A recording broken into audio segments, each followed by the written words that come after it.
सोचिए, एक घना जंगल, रात का घुप अंधेरा और एक ऐसी घटना जो किसी की भी रूह कांपा दे। आज के इस विश्लेषण में हम सीधे एक ऐसी हार्ट रेंचिंग यानी दिल दहला देने वाली रिपोर्ट पर बात करेंगे जो मध्य प्रदेश के जंगलों से सामने आई है। ये सिर्फ एक क्राइम की दास्तान नहीं है, बल्कि वक्त के खिलाफ एक ऐसी जिंदगी और मौत की दौड़ है जिसे सुनकर आप हैरान रह जाएंगे। तो चलिए सीधे इस पूरे मामले की गहराई में उतरते हैं और समझते हैं कि आखिर उस रात वहां हुआ क्या था। 10 घंटे, जरा सोचकर देखिए। ये सिर्फ एक समय सीमा नहीं है, ये वो बेरहम लंबा वक्त है जो एक महज 2 साल के मासूम बच्चे ने बिल्कुल अकेले एक भयानक जंगल के अंधेरे में बिताया है। एक छोटे बच्चे के लिए 10 मिनट भी अकेले रहना कितना डरावना होता है, तो तसव्वुर कीजिए कि इस नन्ही सी जान ने पूरे 10 घंटे तक किस भयावह स्थिति का सामना किया होगा। इस एक आंकड़े से ही हम उस रात की गंभीरता और उस बचाव अभियान की अर्जेंसी का अंदाजा लगा सकते हैं। पहला हिस्सा, अंधेरे में एक बच्चा, जंगल की वो खौफनाक रात। मध्य प्रदेश के रायसेन और विदिशा जिलों की सीमा पर फैला ये जंगल सच में काफी घना और विशाल है। वहां 1-2 साल के बच्चे को अकेले छोड़ देना, वो भी आधी रात के वक्त, इसका सीधा सा मतलब था उसकी जान को मौत के मुंह में ढकेलना। एक मासूम जो शायद ठीक से बोलना भी नहीं जानता, वो एक ऐसे जंगल में अकेला छोड़ दिया गया था जहां दिन के उजाले में भी लोग अकेले जाने से कतराते हैं। खतरा सिर्फ अकेलेपन का नहीं था, यहाँ 3 मुख्य चुनौतियां थीं जो सीधे तौर पर मौत को दावत दे रही थीं। पहला, देर रात का वक्त जब तापमान अचानक गिर जाता है।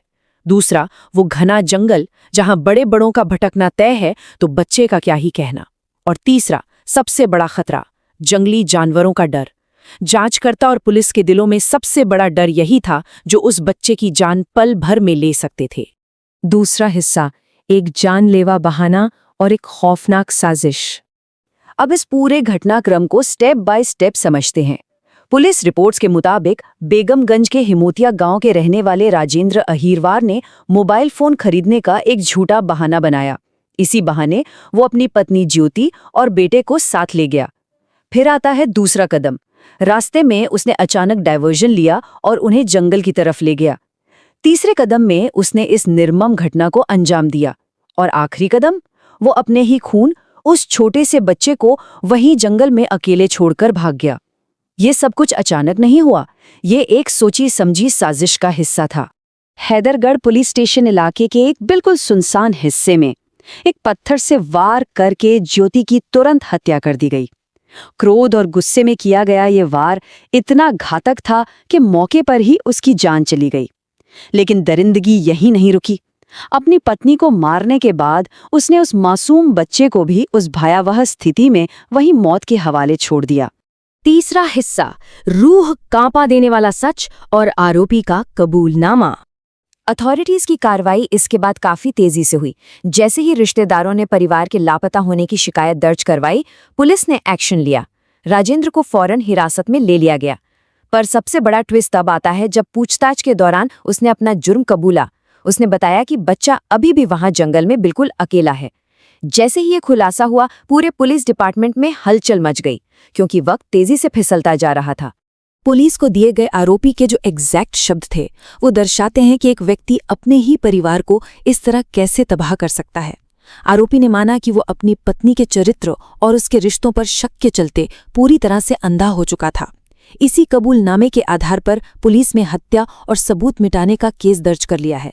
हम यहाँ फैक्ट्स पर बात कर रहे हैं और ये क्लियरली दिखाता है कि कैसे एक शक पूरे परिवार के उजड़ने का कारण बन गया।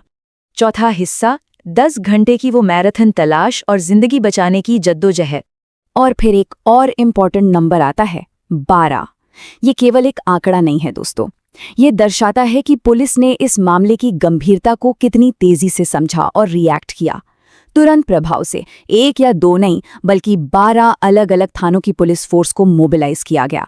जरा अंदाजा लगाइए, एक बच्चे को ढूंढने के लिए जंगल की इन भारी चुनौतियों के सामने किस पैमाने पर मैन पावर और मशीन्स को उतार दिया गया था। उस रात के रेस्क्यू ऑपरेशन की तस्वीर सच में हैरान करने वाली है। इतनी भारी तादाद में पुलिस कर्मियों के अलावा उस घने अंधेरे को चीरने के लिए हेवी टॉर्चेस का इस्तेमाल किया गया। आसमान से पूरे इलाके को स्कैन करने के लिए ड्रोन्स उड़ाए गए और जमीन पर बच्चे की गंध को पहचानने के लिए स्पेशलाइज्ड डॉग स्क्वाड्स को उतारा गया। सोचिए उस मंजर को, जहां दर्जनों लोग रोशनी की तेज किरणें और मॉडर्न तकनीक मिलकर रात भर इस खतरनाक जंगल का छप्पा छप्पा छान रहे थे। ये दृढ़ संकल्प की एक बहुत बड़ी मिसाल थी। 5वां हिस्सा, सुबह की किरण और एक नई उम्मीद। रात भर चली इस सांस रोक देने वाली कश्मकश के बाद जैसे ही सूरज निकला, वो 2 साल का बच्चा एक झाड़ी के पास मिल ही गया। वो बुरी तरह डरा हुआ था, भूख और प्यास से बेहद कमजोर पड़ चुका था, लेकिन सबसे जरूरी बात, वो जिंदा था, वो सुरक्षित था। ये बिल्कुल किसी चमत्कार जैसा था कि इतने सारे खतरों और दुश्वारियों के बावजूद उस नन्ही सी जान ने पूरी रात निकाल ली और उसे बचा लिया गया। बच्चे के मिलते ही आगे के स्टेप्स बिल्कुल क्लियर थे। पहले उसे तुरंत पानी पिलाया गया, क्योंकि पानी की कमी सबसे बड़ा खतरा बन चुका था। फिर बिना वक्त गवाए उसे अस्पताल ले जाया गया ताकि प्रॉपर मेडिकल केयर मिल सके।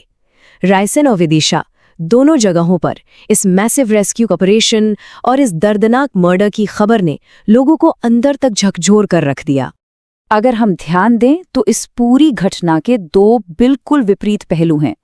एक तरफ है एक बेजान पत्नी जिसका अंत महज एक शक के चलते इतनी दर्दनाक स्थिति में हुआ, और ठीक उसके विपरीत दूसरी तरफ है वो बेबस बच्चा जिसका उस भयानक और निर्मम जंगल में रात भर बच जाना किसी मिरेकल से कम नहीं है। एक ही रात में एक जिंदगी को शक ने और गुस्से ने खत्म कर दिया, और दूसरी जिंदगी को बचाने के लिए सैकड़ों लोगों ने अपनी जान लगा दी। ये कंट्रास्ट बहुत ही गहरा और दिल तोड़ने वाला है। और अब आखिर में एक बड़ा और सोचने लायक सवाल पीछे छूट जाता है। एक ऐसा बच्चा जो शायद अभी इन सब बातों को समझने के काबिल भी नहीं है, उसका आने वाला कल कैसा होगा? उसकी जिंदगी का इस तरह बच जाना अपने आप में एक मिसाल जरूर है, लेकिन उसकी ये कहानी हमेशा उसके परिवार की इस रुला देने वाली ट्रेजेडी से जुड़ी रहेगी। उस मासूम पर इस सब का आगे चलकर क्या मानसिक असर पड़ेगा, ये एक ऐसी बात है जिस पर हम सभी को विचार करना चाहिए।